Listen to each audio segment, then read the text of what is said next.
Hello everyone! Hi friends! This week we're going to do things a little bit differently. I know Easter was yesterday, but our theme this week is going to be Easter because it's so much fun and there's so many cool things that we can do. So I put new Easter books in your Raz Kids assignments, Rocket Ship, so there's some fun Easter books in there. Thank you to my friends who have been sending me recordings. I love hearing your voices read. You guys are doing a great job. So those of you who haven't, if you see a story with the microphone, you can click the microphone and I can listen to you read it. And then I can give you some extra stars for your rocket ships. So our theme this week is Easter. So our story is going to be Easter. I know we usually do our math skill first, but this week we're going to do our story first. And then Claire's gonna help us out a little bit. We're gonna do a really fun math lesson. And then we're gonna learn a really fun little math game that you guys can play with your families at home.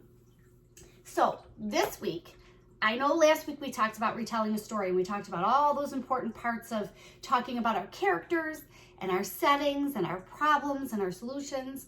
This week I want to kind of lighten it up a little bit and still do our super readers retell stories, but I want to use those keywords of first, next, then, and last. I really want to focus on telling the story in order. What happened first, what happened next, what happened then, and then last of what happened at the end. So I really want you to focus on that this week when you're reading your stories.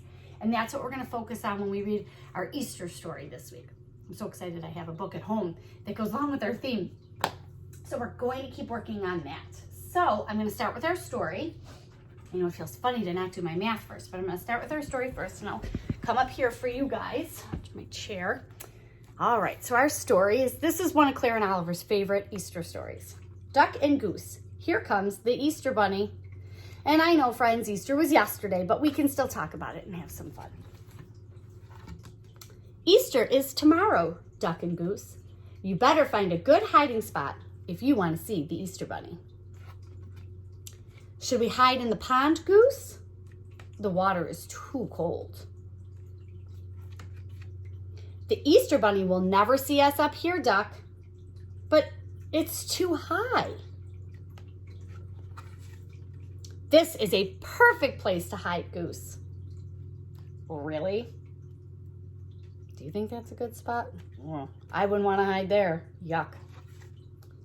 What about hiding here in the meadow? Pretend you are trees?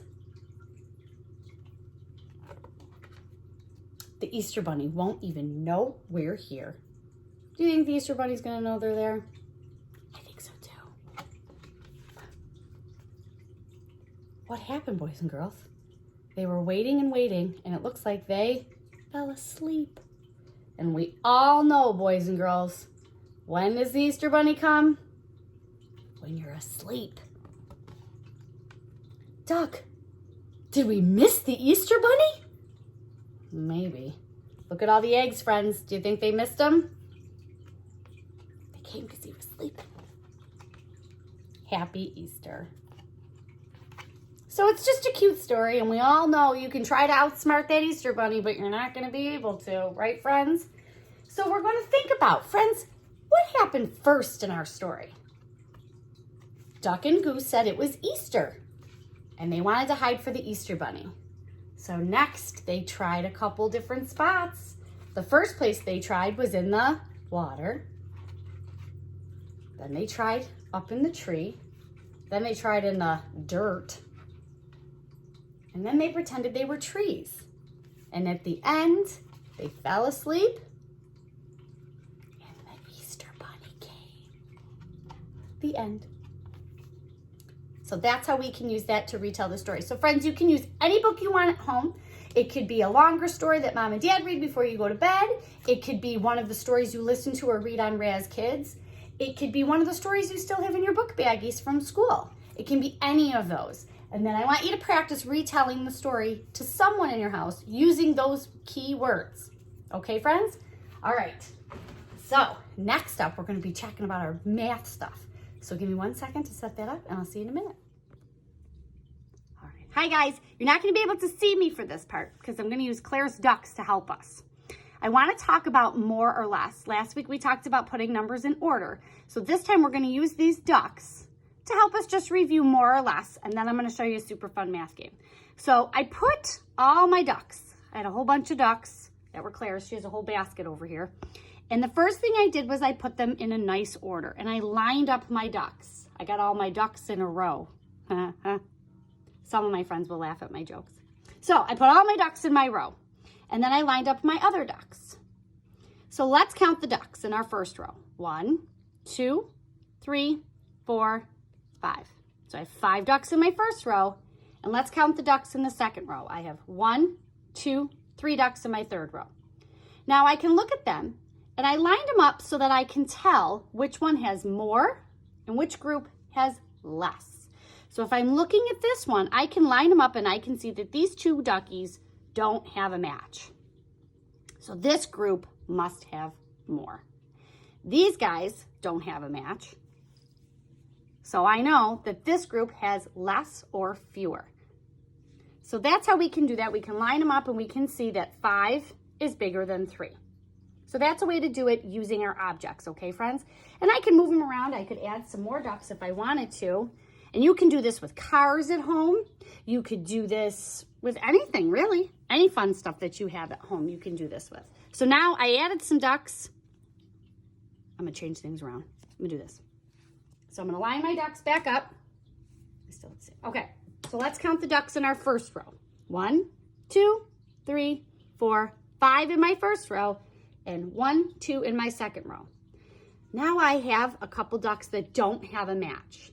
So I can tell that this group has more because they don't have a match, and this group has fewer. And then I want to ask myself, how many more ducks are in my first row? And I'm going to look and say, well, there's 1, 2, 3 that don't have a match. So there's 3 more ducks in that row. And there's 3 fewer ducks in this row. Okay, friends? Okay, everybody. So we reviewed how to tell if there's more or less in each group. And last week we talked about putting our numbers in order from smallest to largest. So this week I have a really fun math game that you can play with a deck of cards. If you have a deck of cards like this at home, that's awesome, and this is perfect for what we're looking for. If you don't, you can just make your own number cards to play with. Okay, friends? So you can play 2 different ways. The first way is playing with just the number cards that are in the deck, and that means you take out all the ones that look like people. Okay, so you can take these out if you want to and just use the numbers. If you want to play with these cards, you can if you have an adult or someone older at home who can explain to you which ones of these mean more. But for now, I'm going to take these out and we're just going to use the number cards. Me and Claire are going to show you guys how to play. So you'll see on a deck of cards, they have all the numbers and they actually have the objects and they show you how many. So that's pretty helpful too. So we're going to split the deck in half, and Claire's going to get half the deck and I'm going to get half the deck. And you can count them out, but today we just did it really quick. And then you're going to take the card off the top of your deck and you're going to put the cards right next to each other. And you're going to look. I put down a 3 and Claire put down a 9. You're going to see which group has more. And Claire has more, so Claire gets to keep both the cards. And we're going to do it again. So we're going to flip over the top card. Uh-oh. We both have the equal amount of objects on our cards. We both have a 6, so that's equal. So now we're going to flip over another card. And my card has 8 and Claire's card has 7. And the 8 is more than 7. So I get to keep all these cards now. And we're going to flip over the next card. Oh, I have 3. Claire has 10. 10 is more than 3, so Claire's the winner there. And then you just keep doing that, friends, until the deck is gone. The first person to run out of all their cards is the one who loses. You want to get all the cards. You always want to have the bigger, larger number. Okay, so you can keep playing and then you can shuffle up the cards that you won and keep using those until there are no more cards left. So to win the game, you have to have the most cards. All right, friends?